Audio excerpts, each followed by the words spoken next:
introspeksi. Sebetulnya ada apa ini? Apakah saya yang salah? Nah, ketika Anda sadar seperti itu, maka kita perbaiki sama-sama, ya. Perbaiki sama-sama, karena biasanya ketika orang yang sudah awalnya berselingkuh lalu kemudian bersatu kembali, dia akan memiliki power yang kuat, ya, untuk membentuk kesetiaan, terus kemudian untuk menciptakan masa depan yang lebih baik, ya.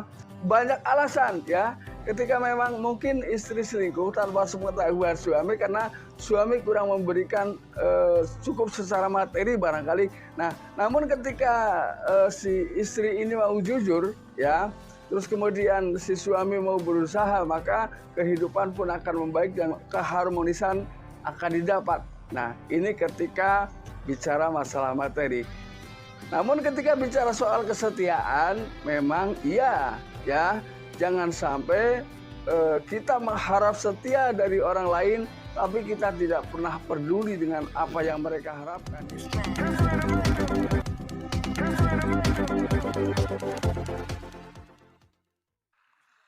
Assalamualaikum warahmatullahi wabarakatuh. Kembali lagi bersama saya Kang Kumis. Kali ini Kang Kumis kembali bersama sahabat semua tentunya di channel Kang Kumis. Channel yang selalu membahas seputar permasalahan rumah tangga, percintaan, hingga masalah perselingkuhan. Nah, pada kesempatan kali ini Kang Kumis kembali bersama sahabat semua tentunya kita akan membahas masih seputar urusan rumah tangga, ya. Pada kesempatan kali ini Kang Kumis ingin membahas mengenai 4 cara, ya, bagaimana menyikapi perselingkuhan di tengah pernikahan. Nah, ini tentunya adalah perselingkuhan adalah hal yang paling tidak diinginkan terjadi di tengah kehidupan rumah tangga. Namun ketika sudah terlanjur terjadi, ini bagaimana caranya? Ini yang akan kita bahas kali ini. Nah, namun sebelum lanjut ke topik, gak ada salahnya silahkan Anda subscribe, like, dan komen di channel Kang Kumis agar sahabat semua tidak ketinggalan info dan juga kabar terbaru tentunya di channel Kang Kumis. Nah, apa yang harus kita lakukan ketika memang kita ingin mempertahankan bahtera kehidupan rumah tangga? Tentunya kadang kehidupan rumah tangga itu adalah tidak semulus rencana. Artinya di sini banyak hal yang tidak terduga terjadi setelah kita betul-betul berada di dalam lingkaran kehidupan rumah tangga. Nah, yang pertama adalah kuatkan mental, ya. Ketika hal-hal tersebut atau hal yang tidak diinginkan terjadi. Karena tentunya kenapa demikian? Karena di sini banyak hal yang harus kita pertimbangkan, ya. Apalagi ketika kita sudah memiliki keturunan, lalu kita tentunya berpikir jauh ke depan bagaimana nasib anak-anak kita. Ini adalah menjadi hal yang utama. Lalu kemudian banyak hal, ya, yang harus kita lakukan demi menyelamatkan kehidupan rumah tangga. Tapi ini tentunya kembali kepada pribadi masing-masing, ya. Apakah ketika terjadi hal seperti itu Anda sanggup menguatkan mental Anda, artinya memperkecil rasa benci dan memperkuat rasa sayang terhadap orang yang sudah mungkin mengkhianati kita. Ini kan bukan hal mudah sebetulnya. Nah, itu semua kembali kepada pribadi Anda masing-masing. Ini yang pertama. Jadi ketika memang Anda kuat mental, Anda sanggup jalani.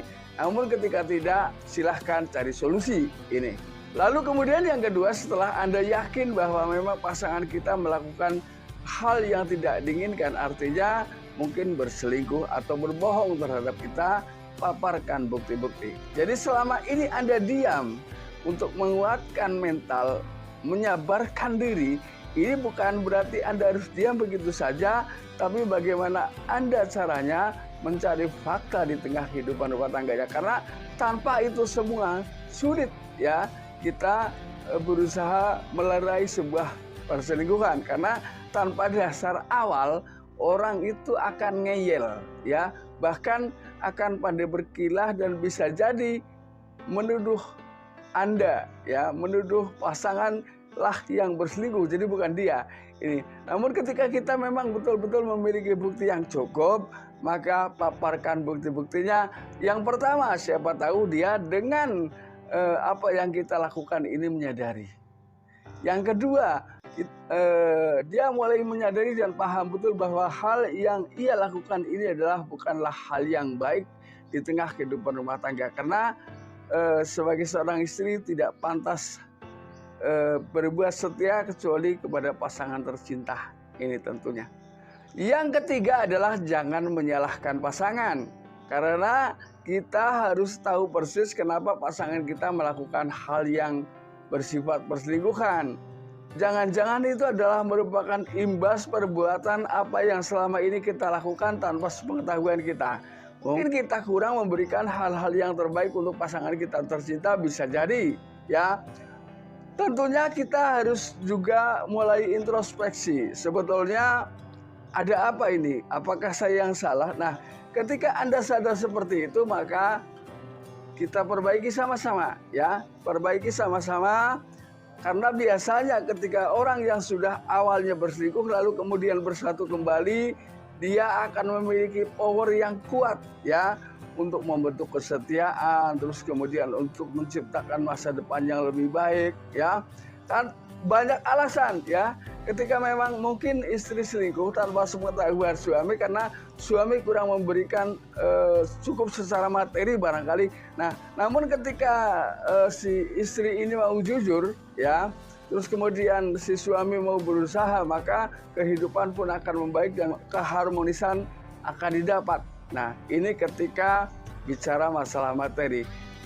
Namun ketika bicara soal kesetiaan, memang iya ya, jangan sampai kita mengharap setia dari orang lain, tapi kita tidak pernah peduli dengan apa yang mereka harapkan, yaitu hadirnya kesetiaan dari pasangan. Ini yang keliru. Jadi di sini harus sama-sama mengerti ini. Lalu kemudian ketika memang Anda yakin bahwa itu semua karena kehilafan, bukan kesengajaan, maka mulailah pembicaraan. Artinya pembicaraan ya, bukan perdebatan. Di sini Anda harus paham, pembicaraan sekali lagi, bukan perdebatan antara Anda dengan pasangan Anda, karena itu tidak akan menyelesaikan masalah. Ya, ini. Lalu bicarakan baik-baik, Anda lihat dulu situasinya memungkinkan atau tidak, kondisi situasi pasangan, artinya kondisi psikologisnya sedang seperti apa, kondisi batinnya sedang seperti apa, Anda harus paham sebagai pasangan. Nah, ketika hal-hal itu memang sudah Anda temukan dan itu mungkin, maka bicarakanlah ya. Perbaiki ya, mulai dari membentuk komitmen baru, lalu kemudian sama-sama introspeksi dan memperbaiki kesalahan yang memang sebelumnya mungkin tidak diketahui. Ini adalah mungkin juga akibat dari kurang sehatnya sebuah komunikasi di tengah kehidupan rumah tangga.